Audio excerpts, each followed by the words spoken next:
State के form mobile से भरने के लिए पहले अपने गूगल क्रोम पे जाएंगे, सर्च बार पे क्लिक करेंगे, stateregistration.cbrt.co.in टाइप करेंगे।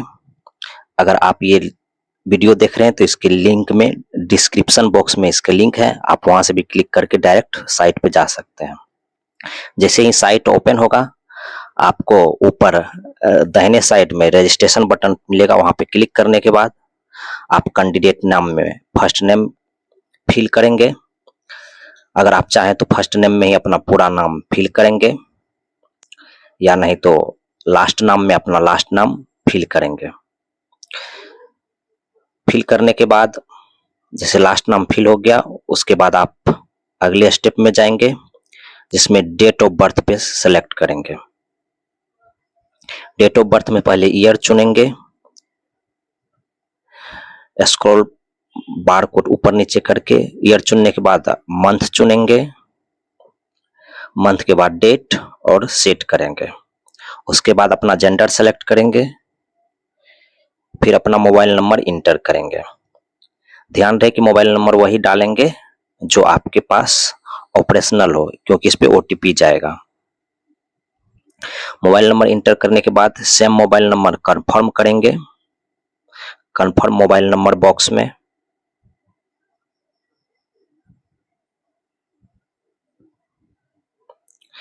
उसके बाद आप ईमेल आईडी अपना फिल करेंगे। याद रहे कि वही ईमेल डालेंगे जो आपके मोबाइल में लॉगिन हो, क्योंकि इसमें भी ओटीपी जाएगा।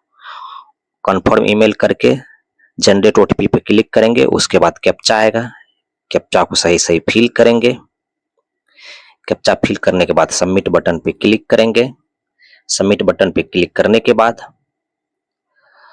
आपको ओटीपी के लिए एक बॉक्स खुलेगा, उसमें मोबाइल ओटीपी डाल के वैलिडेट करेंगे। फिर उसके बाद जीमेल वाला ओटीपी डाल करके इसको भी वैलिडेट ओटीपी करेंगे। अब आपका दोनों मोबाइल और ईमेल वेरीफाई हो गया। उसके बाद आपको एक नया विंडो खुलेगा, वैलिडेशन विंडो। उसमें अपना नाम, gender, mobile number, date of birth confirm करेंगे, आई एग्री पे क्लिक करेंगे, सबमिट पे क्लिक करेंगे। उसके बाद आपको एक अलर्ट मैसेज आएगा, ओके पे दबाने के बाद आपका रजिस्ट्रेशन सक्सेस हो जाएगा। अगर आप चाहें तो इस रजिस्ट्रेशन का स्क्रीनशॉट भी ले सकते हैं, या ये रजिस्ट्रेशन नंबर और पासवर्ड आपको ईमेल पे भी सेंड हो गया होगा। उसके बाद क्लोज बटन दबाएंगे। क्लोज बटन के बाद आपको एक नया विंडो खुलेगा। इस विंडो में आपको जो पहले से फिल किया रजिस्ट्रेशन के समय वो सब ऑलरेडी फिल रहेगा, बस आपको इसमें अपना फादर नेम और मदर नेम टाइप करना है।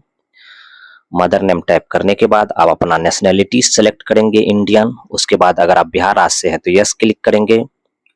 उसके बाद आप बिहार राज्य से हैं तो आपको जिला चूज करना होगा, अगर आप दूसरे राज्य से हैं तो आपको ये जिला चूज करने का ऑप्शन नहीं आएगा। उसके बाद आप अपना मीडियम सेलेक्ट करेंगे, किस मीडियम में एग्जाम देना चाहते हैं। उसके बाद अपना कास्ट सेलेक्ट करेंगे, जनरल है, बीसी, ईबीसी या ईडब्ल्यूएस है। ये सेलेक्ट करने के बाद अब आप अपना एक पहचान चिन्ह डालेंगे, कोई सा भी जो कि आपको ऊपर से दिखे। उसके बाद अब आपके पास कौन कौन आईडी है, अगर आधार है तो यस करेंगे। उसके बाद आधार नंबर डालेंगे, अगर आपके पास आधार नहीं है तो आप PAN card, driving licence, voter ID card भी सेलेक्ट कर सकते हैं।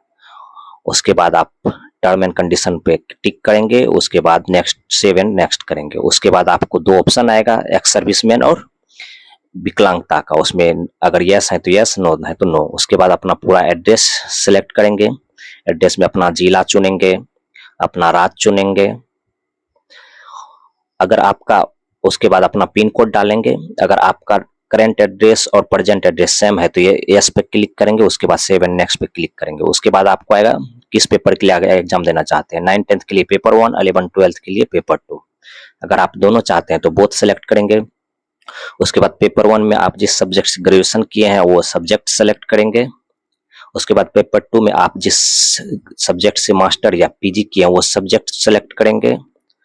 उसके बाद अपना एजुकेशनल क्वालिफिकेशन फिल करेंगे। सबसे पहले मैट्रिक का, किस बोर्ड से मैट्रिक पास किया है, किस स्कूल से पास किया है, और आपका रोल कोड, रोल नंबर, आपका परसेंटेज में आया है रिजल्ट की, किसी जीपीए में आपने कितना, अगर परसेंटेज में परसेंटेज सेलेक्ट करेंगे। उसके बाद कितना मार्क प्राप्त किया, कितना मार्क का एग्जाम था, उसके बाद किस ईयर में एग्जाम पास किए हैं वो ईयर सेलेक्ट करेंगे।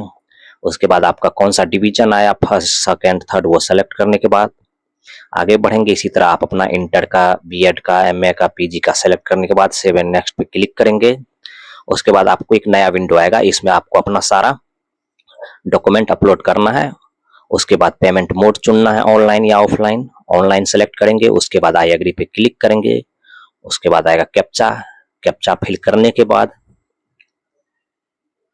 सबमिट बटन पे क्लिक करेंगे।